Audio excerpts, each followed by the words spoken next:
Nous sommes sortis des élections, d'une série d'élections d'ailleurs, élections locales suivies des élections législatives, qui ont consacré plus qu'une percée de l'opposition, une nette victoire de l'opposition malgré les fraudes, malgré les bourrages d'urnes, malgré les manœuvres de l'administration en charge de l'élection et du Conseil constitutionnel pour éliminer des listes. Malgré tout cela, il est unanimement reconnu que l'opposition a nettement et largement gagné ces deux élections.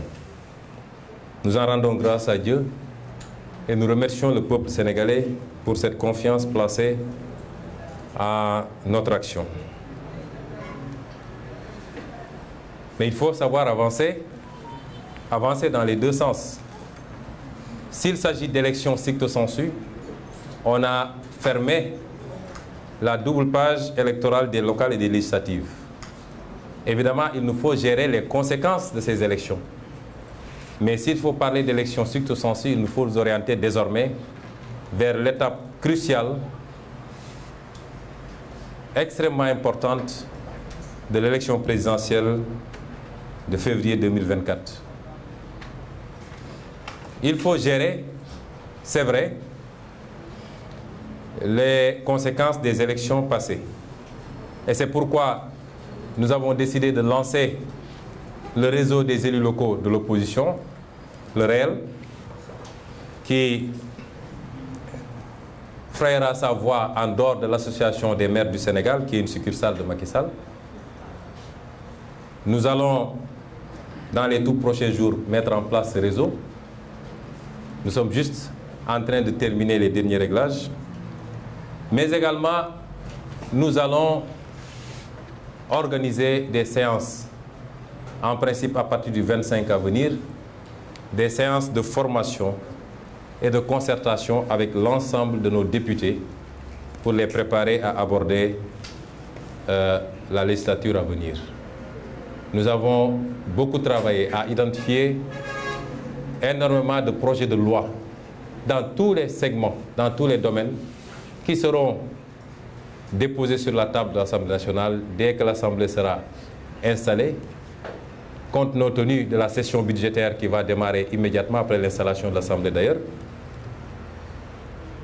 Nous avons également identifié un certain nombre de scandales sur lesquels il faudra impérativement exiger la mise en place de commissions d'enquête parlementaires. Personnellement, j'ai beaucoup travaillé lors des 5 années passées en tant que député. Tout ce que vous voyez, c'est des questions écrites au gouvernement sur toutes les thématiques. On a tantôt parlé, en tout cas ces derniers temps, du scandale de la Poste. J'ai ici la question écrite que j'avais adressée au gouvernement et les réponses, très insuffisantes d'ailleurs, qui m'ont été adressées. Nous voulons que nos députés continuent ce travail, l'améliorent et nous serons là pour travailler tous les jours avec eux pour que les Sénégalais sachent enfin à quoi peut servir une Assemblée nationale. C'est l'engagement que nous avions pris lorsque nous sillonnions le Sénégal pour faire campagne et cet engagement, nous allons le tenir, s'il plaît à Dieu. Nous sommes sortis de ces élections avec le constat d'une fraude massive pour arriver à une majorité à un député, c'est-à-dire une non-majorité. Parce qu'une majorité, un pays ne peut pas fonder son équilibre sur un député. C'est illusoire, c'est de l'utopie. Même une majorité de 10 députés n'est pas une majorité.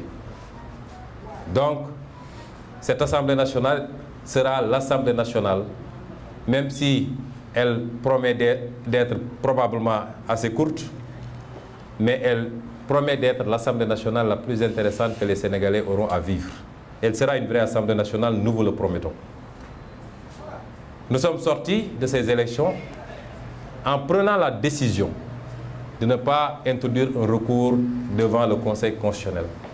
Parce que déposer un recours devant le Conseil constitutionnel, c'est déposer un recours devant Macky Sall, simplement.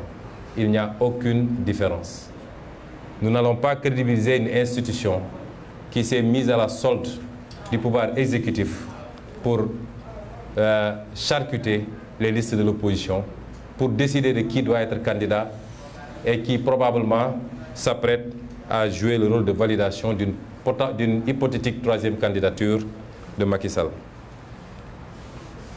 Et nous avons considéré que cette page, elle est tournée.